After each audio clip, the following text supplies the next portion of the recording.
Namaskar. This is First Post and you're watching Vantage with me, Palki Sharma.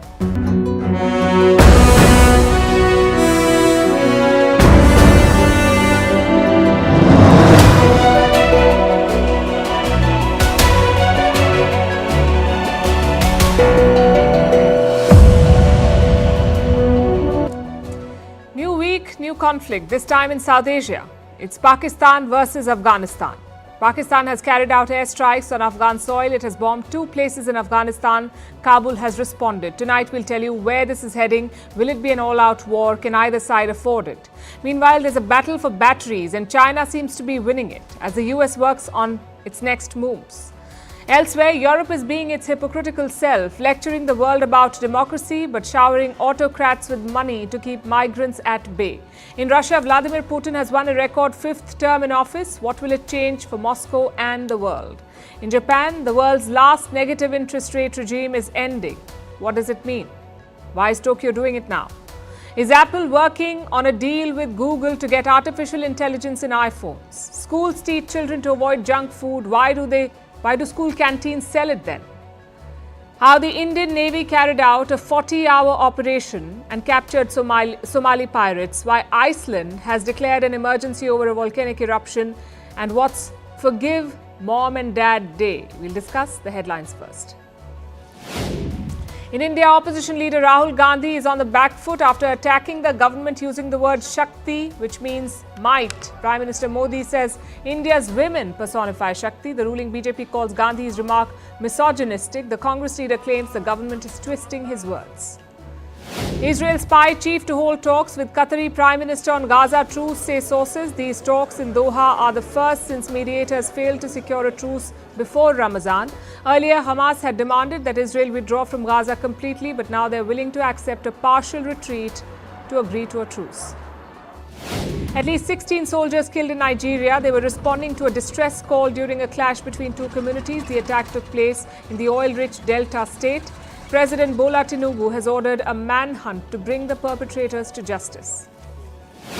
Chinese Foreign Minister Wang Yi on a rare visit to New Zealand. This is the start of his diplomatic blitz through New Zealand and Australia. It's Wang's first visit to either country since 2017. The focus will be on trade as Beijing battles economic slowdown at home. And Cubans stage rare protests over food and electricity shortages. Some places in the island are without power for 14 hours a day.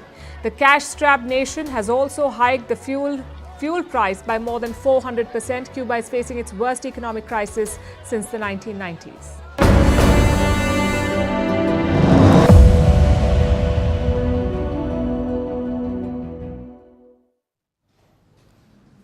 Breakups can be ugly. There can be a lot of shouting, a lot of emotions, maybe even some salty messages. But this breakup has taken it to the next level. It involves fighter jets, airstrikes and terrorism. I'm talking about Pakistan and the Taliban. They're both clashing again. The Taliban says Pakistan bombed 2 Afghan areas. The first was Barmal in the Paktika province. The second was Sepera in Khost. Now, both provinces border Pakistan. The Taliban says Pakistani planes flew in at around 3 a.m. local time, dropped bombs in 2 places, then flew back. And casualties? Around 8 people have been killed. The Taliban claim that they were women and children. And what is Pakistan saying? Well, they have admitted to carrying out airstrikes, but not in Afghanistan. Islamabad says this operation was inside Pakistan. They claim 8 terrorists were killed. Now, the motive is pretty clear. Pakistan suffered a terror attack over the weekend. A military post in Waziristan was attacked. Around 7 soldiers were killed and 2 of them were officers. Now, this attack was later claimed by a new terror group. It's called Jaish-e-Fursan-e-Mohammed. Pakistan says this group is based in Afghanistan and the Taliban shields them. So a response was always on the cards. A funeral for the slain Pakistani soldiers was held on Saturday. President Asif Ali Zardari and Army Chief Asim Munir attended it. Both men appeared quite involved. Take a look at this.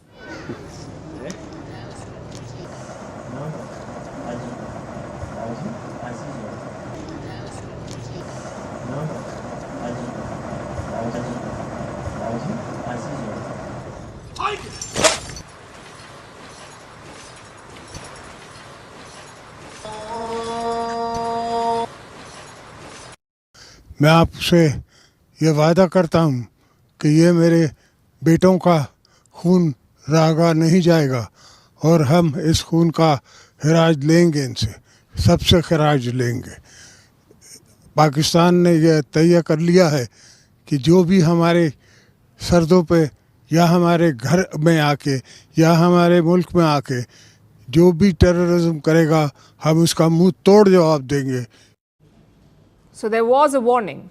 Pakistan's president hinted at a military response, and 24 hours later it came. But how is the Taliban reacting to it? Their statement makes for an interesting read. Let me quote from what the Taliban has said. We have a long experience of freedom struggles against superpowers. We do not allow anyone to invade our country. This is the Taliban saying. Pakistan should not blame Afghanistan for the lack of control, incompetence and problems in its own territory. How about that? The Taliban says Pakistan is incompetent, and it's not just words. They are hitting back militarily too. There were reports of a gunfight near the border. Apparently, the Taliban fired at Pakistani military targets. So it's a cycle of tit-for-tat attacks. But how did things descend to this level, and what happens next? Let's go all the way back to 2021. Pakistan supported the Taliban's conquest of Kabul. They urged the global community to work with the Taliban to give them aid. But soon the equation changed. Pakistan needed the Taliban's help to contain the TTP, that's Tehreek-e-Taliban Pakistan, basically the Pakistani Taliban. Their goal is to establish an Islamic caliphate in the country. How? By toppling the current regime. But these Taliban have ethnic ties. Most of their rank and file are Pashtuns. So Pakistan hoped the Taliban would use their influence, maybe rein in the TTP, but the opposite has happened.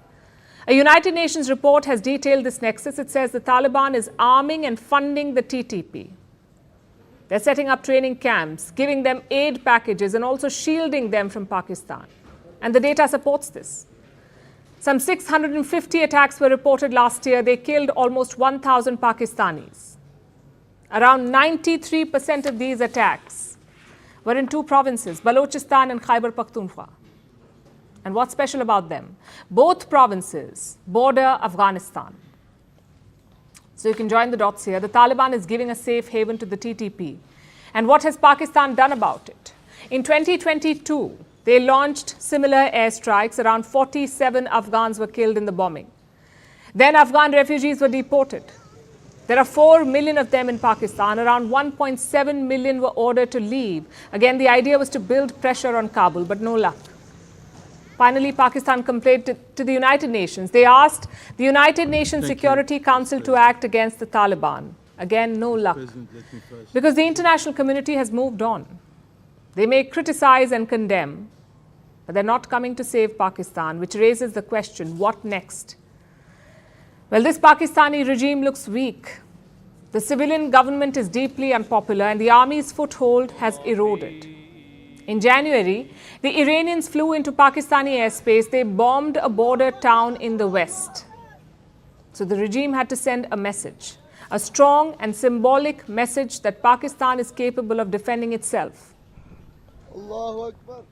Hence this airstrike on Afghanistan. At the same time, they may not want an escalation. Why else would they deny striking inside Afghanistan? So the next move is the Taliban's. They have a lot of options to choose from. The easiest would be another proxy attack to unleash the TTP again. But either way, it's a lesson for Pakistan's generals. They backed the Afghan Taliban as good terrorists. They fought the Pakistani Taliban as bad terrorists. And now look at them. Both good and bad have joined hands. And together, they're bleeding Pakistan. I'm afraid Islamabad is alone in this battle, not because the world doesn't care about terrorism. We do. But because Pakistan is responsible for this mess. Their deep state funded and armed terror groups. There's no point complaining now.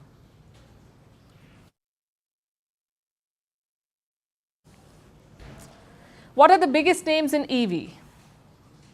You'll guess the easy ones, of course, like Tesla or BYD. Those are car makers, though. What about the units that power those cars? I'm talking about batteries. It's equally important, if not more. And one country is monopolizing this industry. That country is China. Just look at this list. The top Battery makers for electric vehicles. At number 1 is CATL. It stands for Contemporary Amperex Technology Limited, CATL. Chances are you've never heard of this company. But look at its market share. It's almost 37% as of last year. 1 out of 3 batteries sold are made by this company, CATL, and its clients are the likes of Tesla, Volkswagen, and BMW. At number 2 on our list is BYD. They have around 16% market share. Now, guess what's common between these two firms? CATL and BYD. Both are Chinese. Together, they make up 53% of all EV batteries. So, randomly take 2 electric vehicles, one of them will have a Chinese battery. Do you see why that's a problem? Going forward, most vehicles are expected to be electric, and those vehicles will need batteries. If China controls that market, it gives them power. They can choke rival countries or drive up prices or use the batteries as a bargaining chip, a bit like the Gulf does with oil. So what are other countries doing? The US is pressuring local car makers, for example, Ford. CATL and Ford struck a deal to build batteries in Michigan. But American politicians opposed it. So Ford is scaling back this project. The factory's proposed capacity has been cut by 40%, 40. But why not ban it completely? Why not remove Chinese batteries from the markets altogether? Because alternatives are few. You see, China has played the long game here. They've made themselves indispensable in this industry. And they've done so with 3 steps. The first was acquiring raw materials. In this case, the raw material is lithium. It's a silvery metal used to make batteries. Now, China has around 8% of the world's lithium. The rest they're buying. In the last 2 years, China has bought stakes in 20 lithium mines, 20. Most of them are in Africa and Latin America. So that's raw material check. The next step is refining it. Again, China has a head start. In the last 4 years, the world has spent $300 billion on battery factories. China made up 74% of that. So that's processing, also check. The final step was helping these battery makers flourish. They've been given massive state subsidies. In fact, CATL topped the list. They got $391 million in 6 months. So naturally, they're ahead. Experts say American firms will take 5 to 10 years to catch up. Imagine that, a whole decade just to catch up. So the world finds itself in a tough spot. On the one hand, you need EVs, and by extension, you need batteries. On the other, you cannot bet on Chinese supply chains. They're simply not reliable. So what's the solution? One is to use regulatory powers to legally reduce the dependence on Chinese batteries. China may complain at first, but eventually they'll have to agree. After all, a lot of money is at stake. Beijing has invested billions of dollars in this industry. Eventually, they will want returns, which is why the likes of CATL are striking a conciliatory tone. They've denied collecting or sharing American data. The second solution is to think domestic, to build your own battery factories. Let's consider India. We import 100% of our lithium. Basically, there is no domestic production. Out of these imports, 95% is from China. So New Delhi is looking to diversify. In January, the government decided to invest $24 million in Argentina. The plan is to develop 5 lithium mines there. Of course, all of this is going to take time. Most experts say it could take at least a decade. But it's important to work in this direction. It's never ideal to keep buying critical resources from abroad. And in this case, the supplier is not even your ally. It's a strategic rival in China. So expect the battle for batteries to heat up in the coming years.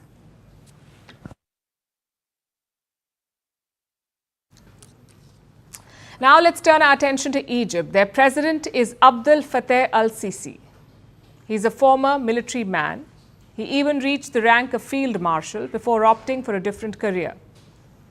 In 2013, he decided to take over his country, Abdel Fattah al-Sisi. He orchestrated a coup and he ousted Egypt's first democratically elected president, a certain Mohamed Morsi.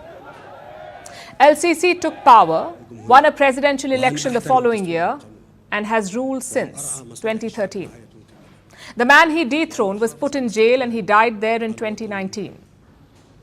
After hearing all of this, what do you think about Abdel Fattah el-Sisi? Not exactly a champion of democracy, right? At least according to the Western definition of democracy, you may expect the West to despise LCC, impose their usual sanctions on him, or even plot regime change in Egypt. But the exact opposite is happening. The West is showering LCC with gifts. Today marks a historic milestone with the signature of our joint declaration for a strategic and comprehensive partnership. It is a partnership based on 6 main pillars, 6 areas of mutual interest for Europe and Egypt. And I'm pleased to announce that this will be supported by a new financial and investment package of 7.4 billion euros for the coming 4 years. The European Union has promised Egypt $8 billion. $8 billion. It will be in the form of grants, concessional loans and other funds. This payout will take place over the next 4 years. The EU has also upgraded their relationship with Egypt. It is now a strategic partnership. Now, considering what we know about Egypt's past, all this may come as a shock. But there's a reason why the EU is humouring Abdel Fattah el-Sisi. It's something they view as an existential threat. We agree on a package ranging from trade and investment to low-carbon energy, managing migration. Partners in eliminating irregular migration. Or whether it comes to cooperating in issues such as migration. This initiative is also the best way to tackle the migration challenge. Illegal migration, that's the reason LCC is getting paid. He has served the EU well. He has stopped migrants from using Egypt as an exit ramp. And for this, he is being rewarded. Everything else is just a whitewash. The EU is prepared to forgive anything and everything if it means they can stem the tide of migrants. Abdel Fattah el-Sisi is not the first to be rewarded like this. In December, the EU signed a similar migration deal with Tunisia. Tunisia is led by President Kais Saied, another authoritarian. He has cracked down on press freedom, opposition politicians and Tunisia's judiciary, but he has also cracked down on Europe-bound migrants. So guess what the EU is choosing to focus on? It's the same story in Mauritania. The EU signed a migration partnership with this country earlier this month. Guess who the Mauritanian president is? This man, Mohamed Ould Ghazouani. He's a former chief of army staff. He was part of Mauritania's ruling military junta twice. Ghazouani helped oust presidents twice, and his immediate predecessor is in jail. After all of this, the European Union is giving this country millions of euros. What happened to the ethics and morality that the West is always touting? And look, we understand that pragmatism trumps rhetoric. We know that sometimes you have to do unpleasant things for the greater good. Everyone does it. But that's not the real issue here. It's the blatant hypocrisy that is gut-wrenching. Together, we will also work on our commitment to promote democracy and human rights. That was the European Commission President Ursula von der Leyen. She says the deal with Egypt, will, and I'm quoting, promote democracy and human rights. Is she trying to convince us or herself? Either way, no one is buying it. This is what we mean by European hypocrisy. They'll say all this nonsense and go ahead and pay off authoritarians.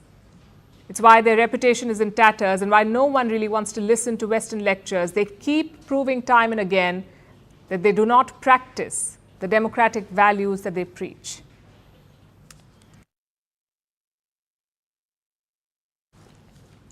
Now let's look at Russia and President Vladimir Putin. A leader the West does not hesitate to criticize. Putin has won Russia's presidential election again. This will be his 5th presidential term. He's set to become the country's longest-serving elected leader. He will even surpass Joseph Stalin before this term is up. And far from anti-incumbency, Putin's popularity is on the rise. He won the election with a record 87% vote share. So what does this mean for Russia, for the war in Ukraine, and the bigger geopolitical picture? How will Putin's expected victory impact the world? Here's our report. Polling closed in Russia yesterday. After 3 days of voting, Russia picked its next president. Of course, the results were never in doubt. With a resounding 87% in early counting, Vladimir Putin returned with another landslide. He will be Russia's president for a record 5th term. First of all, I want to thank the citizens of Russia. We are all one team. All the citizens that came to polling stations and voted. Once again, I want to say this is very important. This has no formal character. The source of authority in the nation is the Russian people. He thanked the people of Russia, but Putin's opponents have slammed the polls. They called the election a sham. We have seen the Russian elections, and a statement from the 27 will be issued after the Council. But I want to anticipate that this has not been free and fair elections. The EU says the elections weren't free or fair. British Foreign Minister David Cameron agreed. German Foreign Minister Annalena Baerbock called it an election without a choice. The US and other Western nations will add their 2 cents soon enough. But so far, the harshest criticism has come from, no prizes for guessing, Ukraine. There is not a single bit of legitimacy in this simulation of an election, and there cannot be. This actor should be on trial in The Hague. It's expected that Zelensky would be furious. He is losing the war. To add insult to injury, Russia held voting in the annexed parts of Ukraine via a ballot bus in some places. So it seems Putin has no intention of returning the annexed land.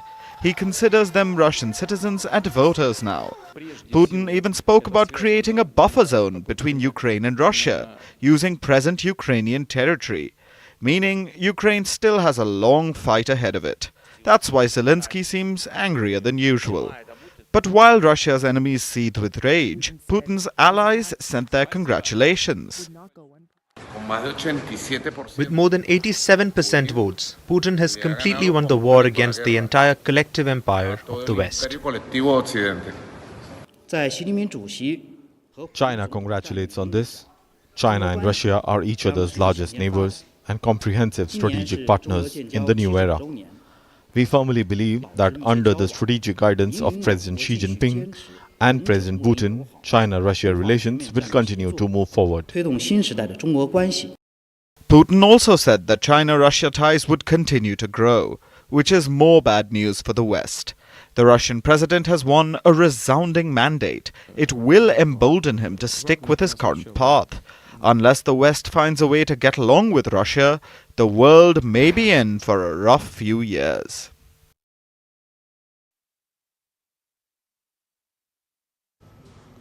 Japan is preparing for a massive change. The central bank is meeting today and tomorrow. At the end of it, a major decision is expected, one that could shake up Japan's economy. And what is that decision? Japan is ending its negative interest rates. Now bear with me for a minute. All of us know how interest rate works. Say you deposit $1,000 in your account and the bank interest is 10%. Then you get $100 as interest. That's how it normally works. But negative interest is the opposite. Let's take Japan's case. Their interest rate is minus 0.1%. So you won't be paid money for your deposits. Instead, you will have to pay the bank to keep your money there. How much? In this case, 0.1% of $1,000. That's the negative interest rate. 0.1% of $1,000 is $1.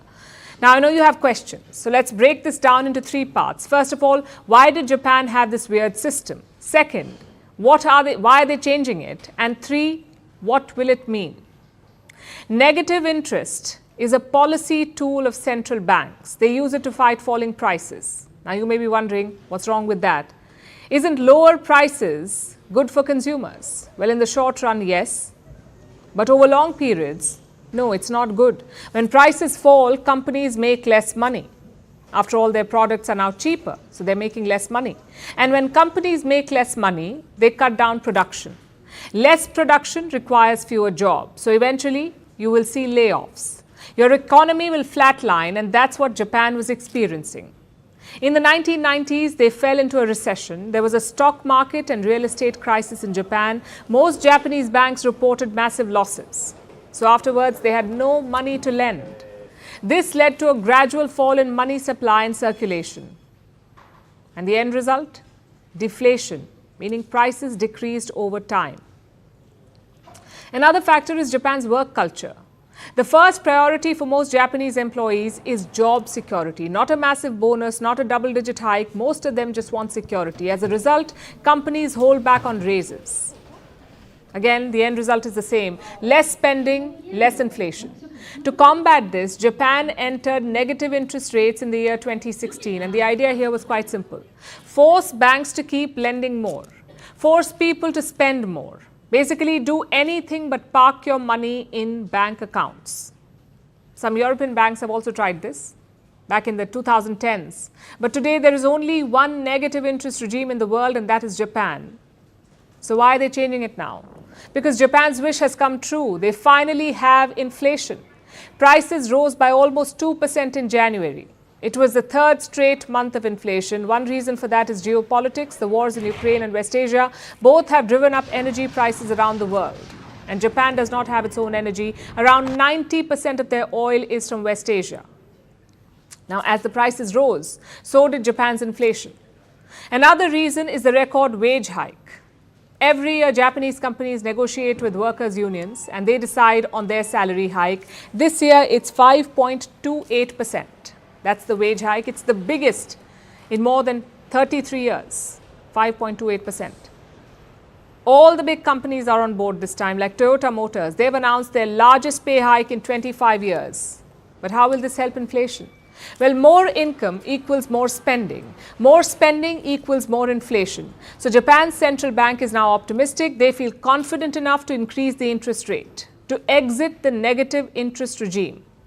Like I said, the current rate is minus 0.1%. The plan is to increase it to 0.1%. Which brings us to the final question. What will be the impact of this move? Well, it's good news for the companies and banks. If prices rise, companies will make more money, and that money will fund corporate expansion. We're talking more jobs, more investments.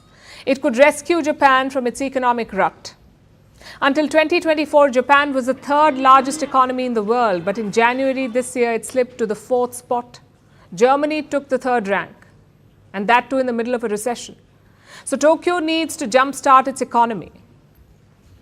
Let's see if exiting the negative interest regime helps them do that.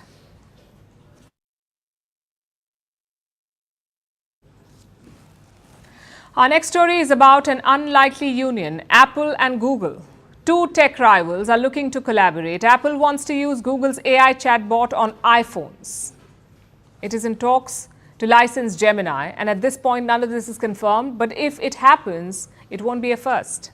Samsung already uses Google's AI technology. Apple can do the same. A potential deal will give Google's AI dreams a big boost. It could be rolled out on 2 billion phones. Plus, it could help Apple. They've been slow with their rollout of artificial intelligence. Getting Google on board will make up for this weakness. So is it a win-win deal for the tech giants, or is there a catch here? Our next report tells you. The year was 2012. Apple had just launched iOS 6. Everything looked familiar, but there was a glaring difference. If you went to the Maps app, it was no longer the usual Google Maps. It had been replaced by Apple Maps. This was a shock for Google. After all, the companies were close allies. But the friendship soon hit a roadblock. Google launched its own operating system. Apple did not take that well. It was called the Mapping Wars. Many people even called it the Tech Cold War. But the two companies have since come a long way. They may not always see eye to eye, but that hasn't stopped them from collaborating. The latest example being this. A new report says Apple is in talks with Google for its AI chatbot Gemini. It could license it for iPhones. Gemini could power new features in the new iPhone software. All of this is speculation for now, but talks of the deal gave both companies a boost. Alphabet shares were trading 5.5% higher, and Apple shares were up by almost 2%. The deal could be a win-win situation for both companies. Let's look at Google first. It has poured money into artificial intelligence. But the tech giant still lags behind in the AI race. Plus, Gemini has been accused of historical inaccuracy. It has faced backlash in India. So Google hasn't had a smooth run. If the deal is passed, Gemini could be available on over 2 billion iPhones. That would give Google's AI dreams a big boost. For Apple, it's more of a mixed bag. The positive here is that it could squash investor fears over a slow AI rollout. New iPhone models would have generative AI features, but there's also a risk here. That would mean Apple's own AI technology is not up to the mark.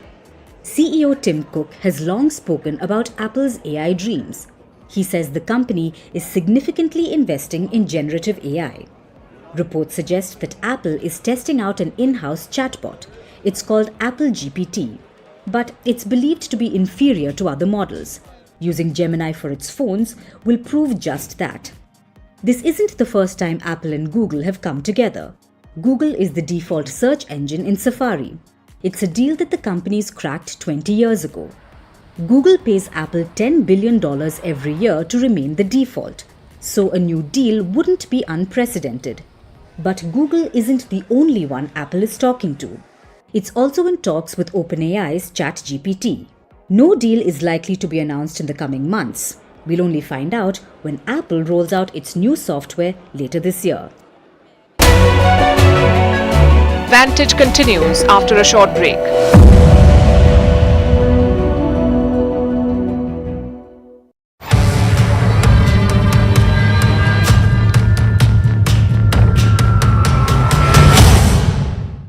Hindu धर्म में शक्ति शब्द होता है. हम शक्ति से लड़ रहे हैं. उन्होंने कहा है कि उनकी लड़ाई शक्ति के खिलाफ है. मेरे लिए हर मां शक्ति का रूप है. Well, as expected, Rahul Gandhi's comments on Shakti has now evoked a strong response from the Prime Minister himself. In his southern leg in mission to 370 or 400 power, the Prime Minister started attacking by saying that for me, everyone is Shakti. Every daughter, every mother is Shakti. Clearly, this is a response to Rahul Gandhi's earlier comment at the Mumbai Bharat Jodo Nyaya Yatra, where he talked about the fact that how the political opponents of the BJP and the Prime Minister were being targeted by ED, CBI and the EVMs. What perhaps Rahul Gandhi was trying to say was that the power or the Shakti of the government came in from misuse of these powers that it have to target its political opponents. But he began his speech by saying that in Hindu Dharma there is Shakti and we are fighting against this Shakti. This immediately evoked a very, very strong reaction from the BJP, with one leader after another now questioning the Rahul Gandhi factor and accusing the Congress and him of being anti-Hindu. But more than that, his comment about fighting against...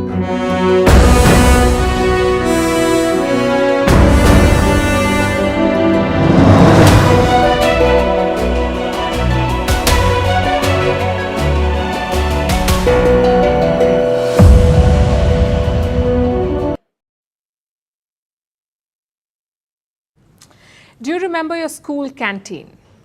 For most of us, it was a happy place, a place to hang out, a place to chat with friends, and a breather between classes.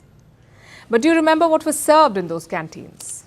Chances are it was junk food, chips, soft drinks, fried items, all types of packaged foods. And it's not just your school canteen, it's the case with school canteens across the globe. They serve junk food to children. In the US, the state of California wants to change that. It wants to ban junk food in schools. Food with artificial dyes and chemicals like Cheetos, Doritos, Fruit Loops and other popular snacks. They contain dyes and chemicals, and the state says these ingredients are linked to health risks, so they must be banned. The bill is yet to be passed, but once it's enacted, schools can no longer serve these items. Now, this is only for California. But we want to highlight this story in the hope that schools and governments across the world take note and follow suit. I'll tell you why. By repeating what you probably already know. Why junk food is a problem and what exactly qualifies as junk. Food that contains high levels of fat, salt or sugar. It's usually low on fiber, protein and vitamins. It has little or no nutritional value. It is addictive and it spikes your energy levels almost instantly. Plus it harms your body. Junk food messes up with your concentration levels. It causes digestive problems. It's linked to diabetes and cholesterol. It can cause heart diseases, even strokes, and in some cases even cancer. It is also linked to obesity in children. Globally, over 400 million children are overweight. 37 million of them are below the age of 5. Obesity in children is a growing epidemic, and in a lot of cases, it is linked to junk food. So it is bad and we know it. But our children still consume it. It is still widely available in schools across the world. Has it ever occurred to you why?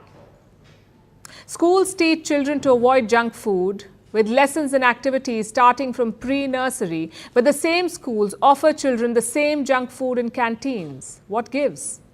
And it's not like no one has tried to change this. Some countries did try. Like in Canada, schools have banned junk food. Same with Chile. Norway restricts the availability of junk food to kids. Japan has some of the healthiest children in the world because of their society's war on junk food. But what about India?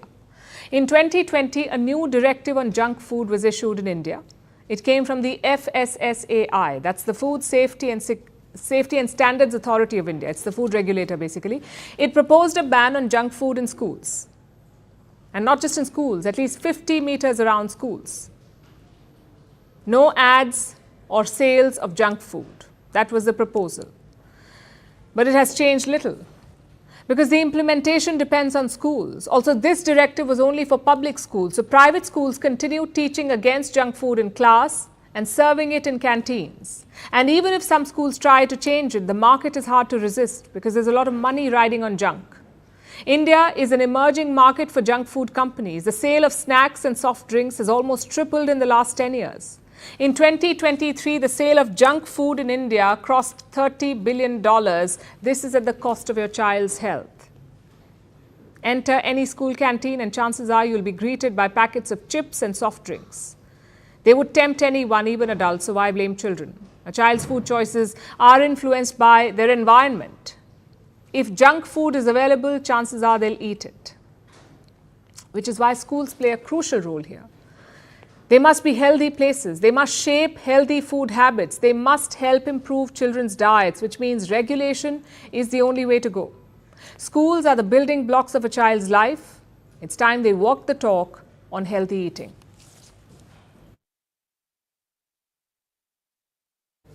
Our next story is from the Indian Ocean. The Indian Navy has proved itself yet again here. They conducted a daring anti-piracy operation, an operation that lasted 40 hours. The target was a ship captured by Somali pirates. A Maltese-flagged bulk cargo vessel called the MV Ruin. The ship was captured by Somali pirates back in December. For months, they were holding the crew hostage until Saturday. That's when the Indian Navy sprung into action. They rescued the crew and captured 35 pirates. The pirates are now being brought to India, where justice will be dispensed. Here's our report. The Indian Navy has pulled off a daring rescue. It has reiterated its position as guardian of the Indian Ocean. This weekend, the Navy saved the lives of 17 people. 17 people who had been captured by a horde of Somali pirates. It was a daring rescue. It took 40 hours. And a little help from the Indian Air Force. Here's how it went down. On December 14th, Somali pirates had captured this ship, the MV Ruin. It's a bulk cargo carrier. It was carrying steel. It was sailing near the Yemeni island of Socotra. That's where the pirates struck. They captured the ship and held its crew hostage. It was the first time Somali pirates captured a ship since 2017. The pirates turned the MV Ruin into a mothership, effectively a base of operations to launch further attacks from. All this happened in mid-December. The crew was held hostage for over 3 months, and the world struggled to do much because they were being used as human shields. But the Indian Navy was watching. It has been monitoring the Ruin all this time, waiting for the perfect opportunity, and that opportunity arose over the weekend. On Friday, the Ruin was intercepted by the INS Kolkata guided missile destroyer, Backing up the INS Kolkata was a patrol vessel, the INS Subhadra. The rescue squadron also comprised of P-8I long-range maritime patrol aircraft and maritime spotter drones. This squadron intercepted the ruin. The Indian Navy issued a warning, telling the pirates to surrender and release the hostages. But the pirates responded by firing at the Indian Navy. They even shot at one of the Navy's drones, which had approached the ship to conduct reconnaissance. And that was their biggest mistake. The Indian Navy could now act in self-defense. The 40-hour mission had begun. The Indian ships cornered the ruin. Warning shots were fired. The Indian Navy kept telling the pirates to surrender, but a second prong of the operation was also underway. An Indian Air Force C-17 Globemaster transport craft was being readied. Indian Marine Commandos, or Marcos, boarded the plane. After a 10-hour flight, the forces were above the pirate ship. And then they executed a precision airdrop. The commandos were dropped near the pirate vessel, as were two raiding boats. This allowed the Indian Navy to close in on the pirates and eventually board the ship. The 35 Somali pirates were captured, the 17 crew members were rescued, and the Indian Navy pulled off a heroic feat. We are investigating all suspicious vessels which have a piracy trigger and this ongoing operation. So while doing this, we came across this MV Ruin, which was being used as a pirate mothership. So the pirates have surrendered. There were a crew of 17 personnel on board, 7 from Bulgaria, 1 from Angola, and 9 from Myanmar. So they are all safe, and the ship is now being sent back to its next port of call.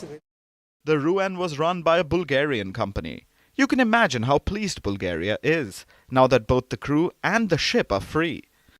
Bulgaria's Deputy Prime Minister thanked the Indian Navy for its heroics, and she received a warm reply from India's External Affairs Minister. This is the latest incident which proves how India is working hard to secure our seas. And our Navy is at the forefront of that endeavour.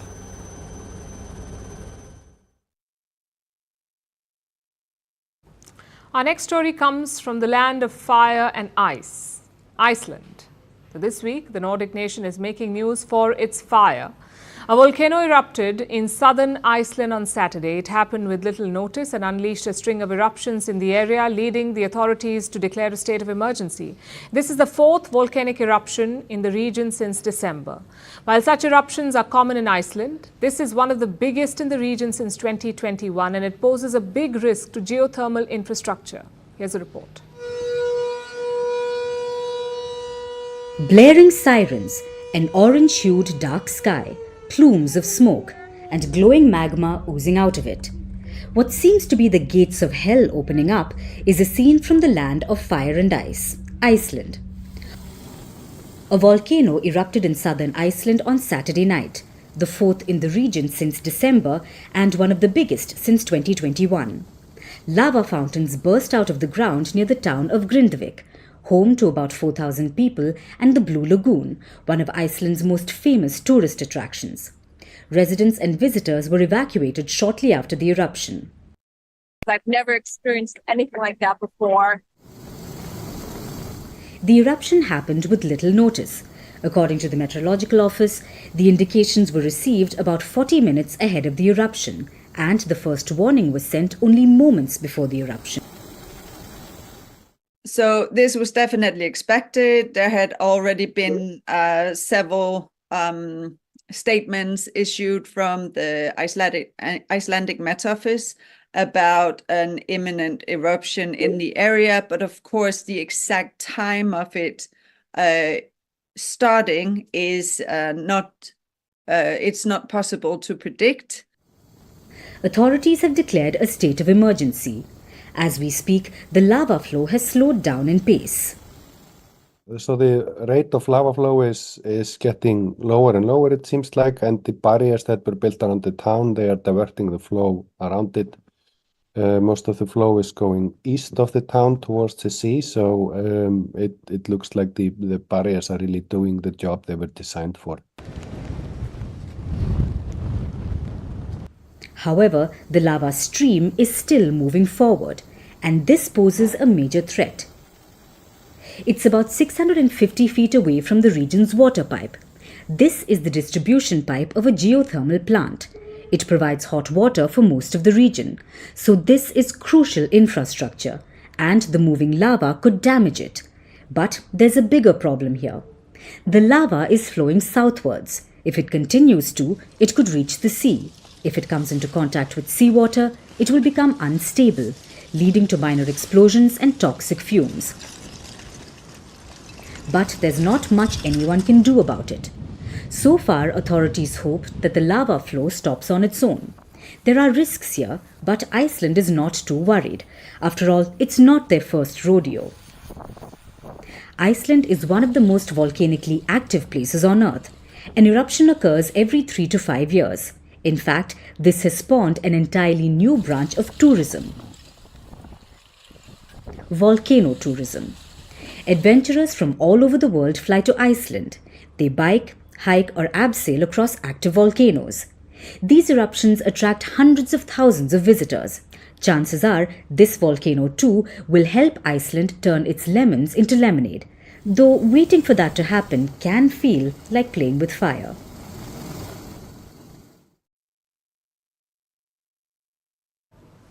For our last story tonight, we thought of Monday motivation, and for a change it's coming from the US. The US seems to be celebrating everything, and they have weird days like a beer day, a garlic day, a bobblehead day. We're not making this up. These are national days in America. They may sound silly, but there are others which are thought-provoking, like today.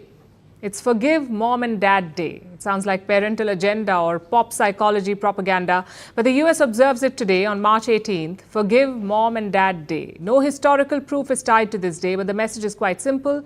Your parents did their best most of the time. Their instincts were spot on, but sometimes they made mistakes. They perhaps did not mean to, but they did. So today you can think about it, accept it, and forgive them. Because at the end of the day, they tried their best, and that's what counts. That's the long story short, except it's not. It throws up a whole lot of questions too, like why must children forgive their parents? And if they do, what difference does it make? Does it rebuild a relationship? Does it boost connection? It's a complex problem. It was once thought that 4 major factors affect a child: gender, sexual orientation, genetic relatedness to parents, and the way the child was conceived. These factors were believed to define the psychological and emotional development of children. But a few years ago, science scratched that. So apparently they do not matter so much anymore. Now experts point to one major factor, and that is familial bonds, or the concept of family connection, the relationship between parent and child. The better and stronger the bond, the better it is for the child. If children feel accepted and nurtured at home, they can build a healthy identity. If family connections are strong, children have a high likelihood of flourishing in life. Look at this study held across 26 countries. It says a child's chances improve by 49% if family bonds are strong. So it's all about the quality of your relationship. And what affects this quality? Very few surveys are done on this. They say socioeconomic factors do not really play a big role. The age of the child does. Young children are deeply connected. Adolescents tend to have a lower quality of relationship with parents, and once you're an adult, things tend to improve again. Plus, if the parents get on well with each other, it helps the child. But again, the research is limited here, so it is dangerous to generalize. Instead, let's look at an individual case tonight. Yours. Scientists say family connection depends on 5 categories: care, support, safety, respect, participation. So today we urge you to introspect, to look at your bond with your parents and grade each of these factors on a scale of 1 to 10. Care, support, safety, respect, participation. And don't expect a 10 on 10 on each factor. For that, you'll have to live inside a Hallmark movie. So be kind to yourself and your folks. Because parenthood is a fulfilling but demanding job. Parents learn on the go. There is no manual. Well, there are, but they help only so much. So goof-ups are part of the job. But accepting them and deciding to move on is a core part of adulthood. Why? If we strip away the morality of it, simply because a body of solid research says that resentment is bad for you. It increases risk of blood pressure, depression, and other health problems. It hinders academic and personal growth. It worsens the quality of sleep. It boosts anxiety. So forgiveness is good, both for you and your family. Which is not to say that you have to stay in an abusive relationship or brush problems under the carpet. It just means that you develop real expectations of each other. It means you accept the past and forgive your parents. And if you are a parent, forgive yourself, because most likely you're doing your best. Vantage continues after a short break.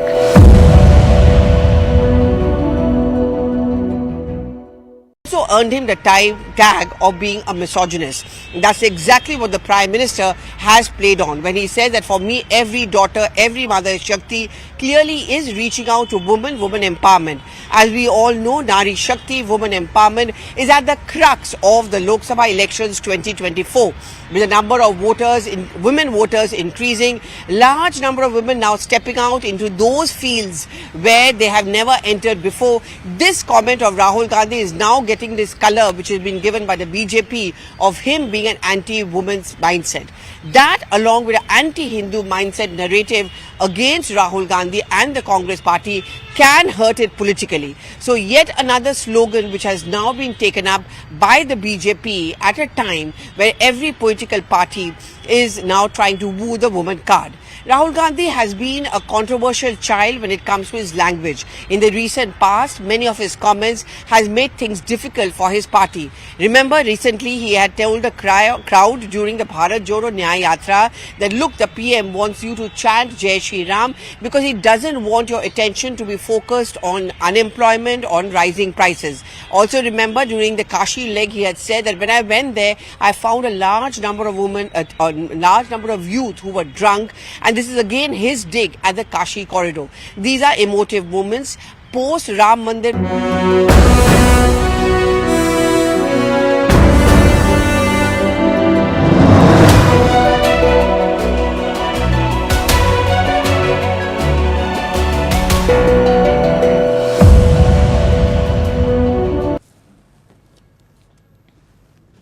And now it's time for Vantage Shots, images that tell the story. In Spain, thousands of protesters lie down on streets as a tribute to Gaza victims. In London, a new Banksy mural pops up beside a cropped tree.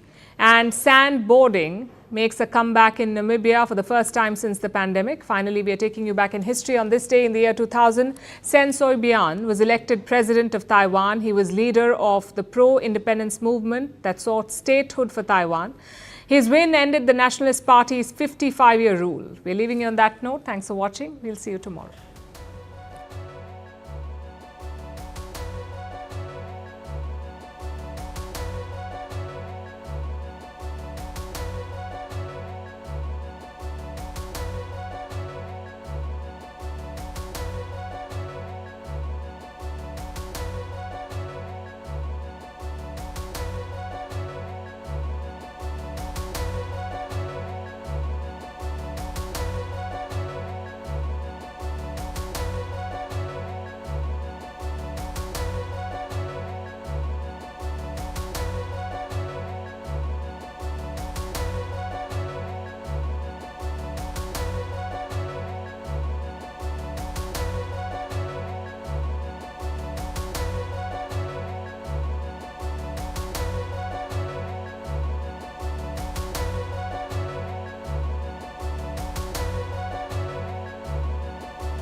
Hello and welcome to the late night edition with me Ayushman Singh Jamwal. Ladies and gentlemen, our top story where the breaking news keeps pouring in when it comes to the Shakti showdown. The political war of words over Rahul Gandhi Shakti's remark continues to escalate, ladies and gentlemen. Now Congress General Secretary and Rahul Gandhi's sister Priyanka Gandhi Vadra has rushed to his defense. Priyanka Gandhi Vadra has said that while the people of India are struggling with inflation, the BJP's priority is to divert public attention by twisting the statements of opposition leaders.